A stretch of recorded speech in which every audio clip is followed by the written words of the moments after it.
Welcome back to Elseworlds, the best comic book related show in the multiverse.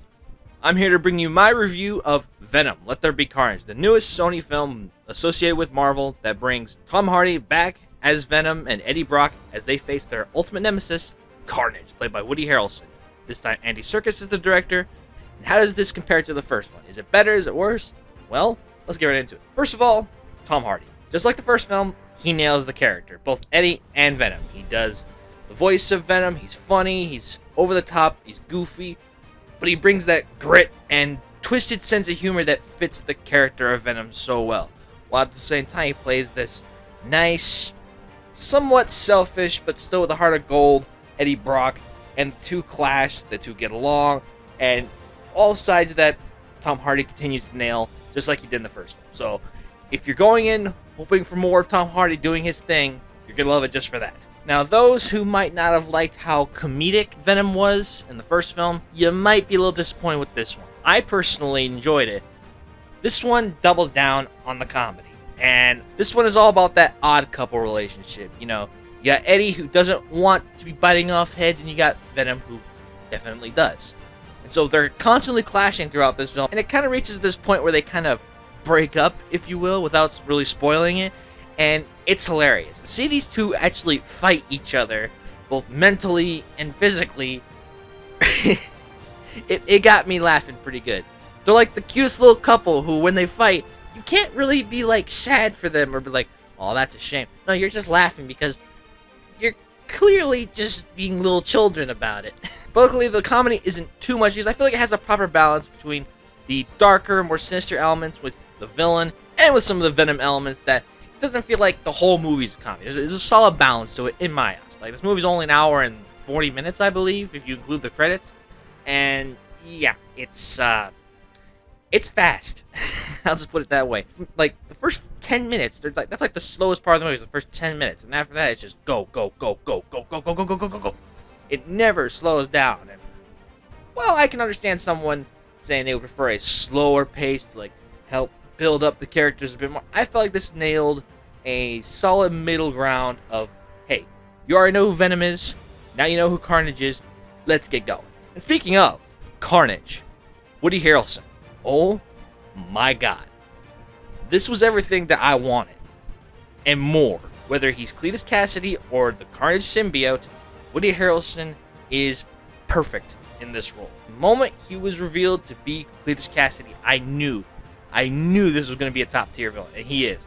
From lines straight out of the comic books, to his design, the action, which was surprisingly brutal for a PG-13 film. Yeah, if you were worried, like, they were going to nerf Carnage, in a way they kind of did because you don't see any blood, but he still kills people in pretty disturbing ways sometimes, especially when he first breaks out of prison. Now, instead, Andy Serkis knew to deliver Carnage in such a way that you were still scared of him. This guy is still a terrifying, insane psychopath that will have you like creeped out at times, and when he's Carnage, it is jaw-dropping, especially in the last episode. We finally get to see Venom versus Carnage, and if there's any reason to go see Venom Let There Be Carnage, go for the fight scene. Whether it's Carnage breaking out of prison, Carnage breaking into Ravencroft and escaping with Shriek, or Venom versus Carnage, yeah, go for the action sequences. It's so much better than the first one. I mean, I like the first one's action, but it was clearly under that restraint of a low budget. And you can tell. This one, Andy Serkis went all out and gave fun action scenes for both the hero and the villain. And even though, I will say this, Carnage and Venom only have one fight scene. One. But it's one long fight scene that pretty much takes up the entire climax, and that's what I love. The rest of the cast does good too. You know, Anne's back, Dan's back. And they're actually a lot better in this one, in my opinion. They feel like they have more of a purpose, especially Dan. I like that Dan actually kind of helps in this one, whereas he's just sort of there in the first one. And the same goes for Shriek. I like Shriek. I kind of wish there was more for her to do. I mean, it's Naomi Harris. She's a great actress. I feel like she could have done more with Shriek, but for what she delivers, she's fine. She's creepy. She's villainous. She does the job. Nothing really to complain about. Just compared to Carnage, she pales. This one also has a better soundtrack. I wouldn't say it's a soundtrack that I would go out and buy. You know, I wouldn't like be sitting there with it on my playlist, like jam into it like I do some soundtracks. Now, on this one, there's just some decent pieces of score that were definitely way better than the first one, because the first one was like completely unmemorable. Whereas this one, there's a few decent ones, especially when they first start fighting in the climax, almost like they mixed orchestral score with rock, and I felt that it was like a very 90s sounding thing. I thought they were like going for like Maximum Carnage kind of soundtrack for a second there, and I kind of dug that. But overall, it's not like going to be, you're definitely not going to be buying the soundtrack. That's all I'm going to say there. It's better, but not great. The other thing that pretty much everybody is talking about on the internet, I'm not going to spoil it here. There is a post-credit scene, it's actually mid-credits. Correction, mid-credit scene. And yeah, that definitely sets up something I am very hyped to see. Again, not going to spoil it here. But yeah, if you haven't seen Venom 2 yet, you're going to love the post-credit scene. And with that, here's my overall thoughts on Venom Let There Be Carnage.